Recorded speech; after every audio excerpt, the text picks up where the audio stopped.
Bom, galera, meu nome é Ricardo Jacob, o Enem está chegando, eu estou aqui hoje para trazer para vocês uma dica sobre fenômenos ondulatórios.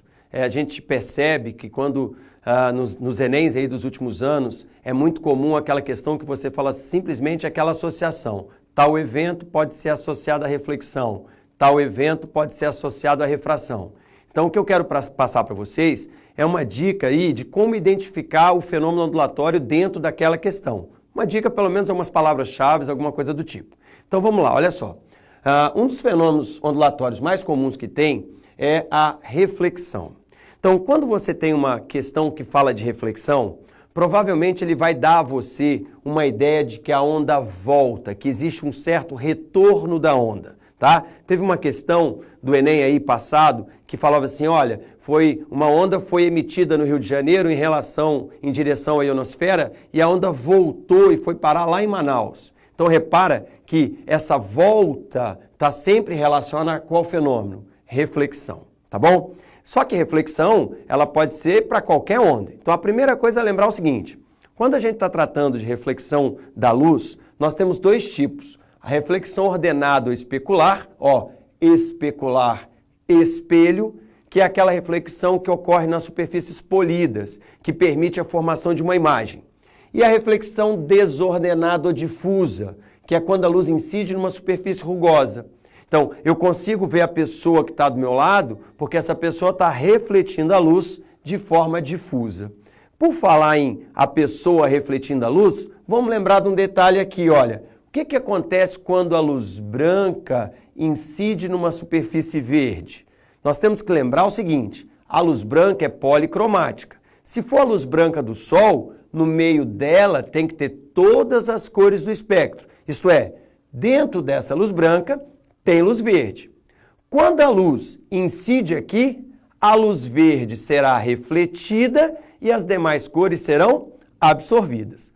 Uma outra situação interessante ainda que a gente pode falar sobre reflexão é a questão do eco. Repara, o som foi na parede e retornou dessa parede. Tá? Você teve a volta da onda. Então, você tem a onda saindo do meu amiguinho aqui, indo até a parede e voltando. Isso vai dar o que nós chamamos de eco.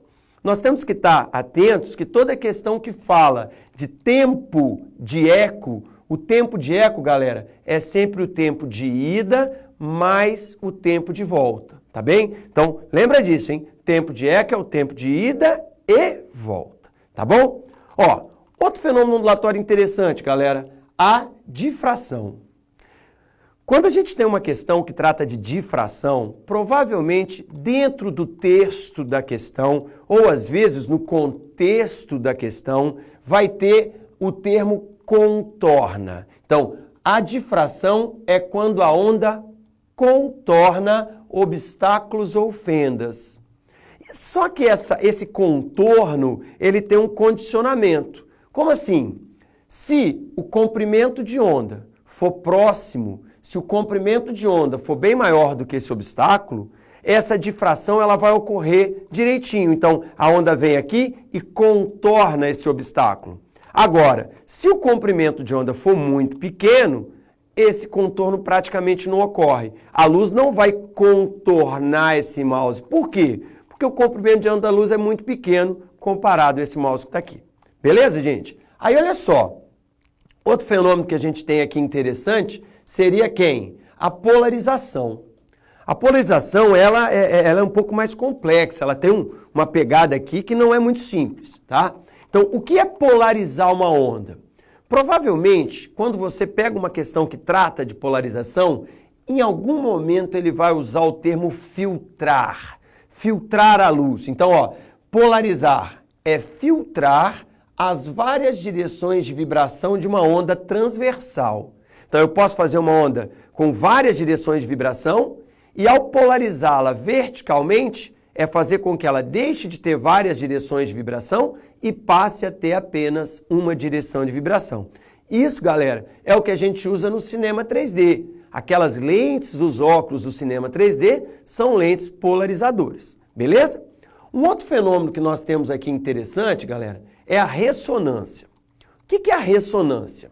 Vamos com calma aqui, é a transferência de energia entre dois sistemas oscilantes apenas se os dois vibrarem na mesma frequência. Então, repara, a gente tem, por exemplo, a questão da ressonância do som com um copo de cristal. As moléculas do cristal, elas têm uma vibração natural.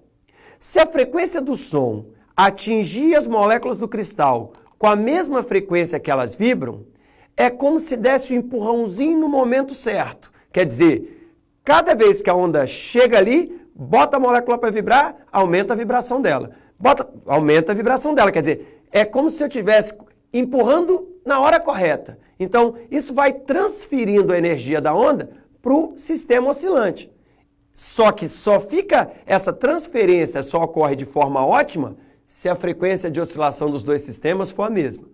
Um exemplo interessante, que é uma ressonância, é o funcionamento do forno de micro-ondas. Você tem uma igualdade entre a oscilação da molécula de água e a frequência de micro-ondas. Tá? Então, a frequência de uma determinada onda de micro-ondas coincide com a frequência de vibração da molécula de água. Isso faz com que a energia passe para a molécula de água, aumentando a agitação da molécula de água, aumentando a temperatura do alimento que está ali dentro. Tá bem?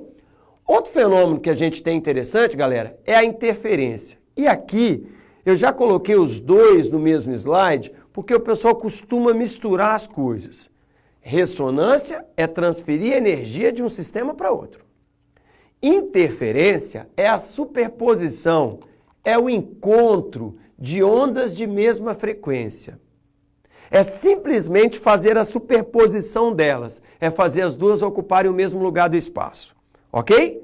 Só que após essa superposição, as ondas voltam ao normal. Então não existe uma perder energia, outra ganhar. Não, elas simplesmente superpõem uma outra. Pode ser uma superposição construtiva, quando você tem crista com crista ou vale com vale, ou pode ter uma superposição destrutiva, quando você tem crista com vale. Uma situação interessante de interferência, pessoal, é a questão do colorido da bolha de sabão. O que acontece? Aqui você tem o ar, a água, que constitui ali a parede da bolha de sabão, e o ar dentro da bolha. Quando a luz que vem do sol, branca, policromática, atinge essa bolha de sabão, o que a gente vai ter? Uma parcela refletida na entrada e uma parcela refletida aqui nessa saída. Então, para cada raio incidente, são gerados 2 raios refletidos, que a princípio esses reflexos são brancos, tá?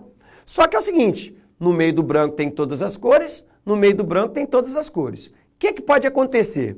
Como esses reflexos estão juntos, se a luz verde de um reflexo juntar construtivamente com a luz verde do outro reflexo, você deixa de ter um reflexo branco e passa a ter um reflexo esverdeado. Então você está favorecendo a uma cor em detrimento das outras, em função da interferência construtiva. Tá bom? Na sequência, outro fenômeno que a gente tem é a refração. A refração é um fenômeno muito importante, que tem uma grande quantidade de aplicações, a lente do meu óculos, você tem ali a refração quando você olha para um peixe que está dentro d'água, você tem N situações interessantes de refração. Aí olha só, a refração é quando a onda vai para outro lugar. A refração é quando a onda muda de meio. A refração é quando a onda é transmitida para outro meio. Então, a onda vai para outro meio, a onda passa para outro meio, é transmitida para outro meio. O fenômeno da refração, como a gente acabou de ver ali na bolinha de sabão, para toda parcela refratada, sempre existe uma parcelazinha que é refletida. Aí, olha só, quando a onda muda de meio, a frequência dela não muda. Lembra que se eu pegar a luz de um laser vermelho e colocar para dentro da água lá, ela continua vermelha. Então a frequência permanece a mesma. Já a velocidade de propagação e o lambda vão variar na mesma proporção. Quem rege a refração é a chamada lei de Snell. O que a lei de Snell diz para a gente? Olha, se a velocidade da onda refratada é maior, o lambda da onda refratada será maior, o ângulo de refração será maior desde que ele seja diferente de zero, e isso quer dizer que a onda passou para um meio mais fácil, porque se a velocidade ficou maior, a onda passou para um meio mais fácil. Vamos ver como é que a gente aplicaria a lei de Snell numa mudança de meio como essa. Eu tenho um meio menos refringente, menos denso, um meio mais refringente, mais denso.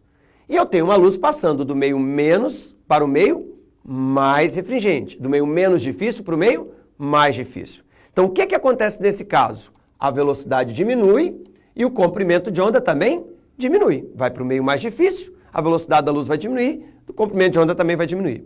Aí, observa, saca só, qualquer questão dessa, você tem que vir aqui e traçar normal. Faz o símbolo de 90 e faz uma linha perpendicular à superfície da nossa onda. Fechado? Aí, olha só, esse ângulo aqui é o ângulo de chegada. O que a lei de Snell permite você descobrir? Se a velocidade da refratada é menor que a velocidade da incidente, o ângulo de refração tem que ser menor do que o ângulo da incidente. E, consequentemente, esse raio que era para passar aqui, ó, ele veio para cá. Ele veio para mais próximo da normal. Então, guarda, o ângulo obedece à velocidade, desde que ele não seja zero. Ok, galera? Bom, uma outra situação ainda de fenômenos ondulatórios é a dispersão ou a decomposição da luz. Na verdade, a dispersão ou decomposição da luz, ela está meio que associada ao fenômeno da refração. O que vai acontecer aqui, ó?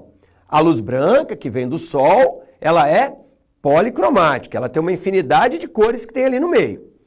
Quando essa luz vai para dentro do prisma, a luz vermelha, por ter uma frequência menor, ela refrata menos, ela desvia menos.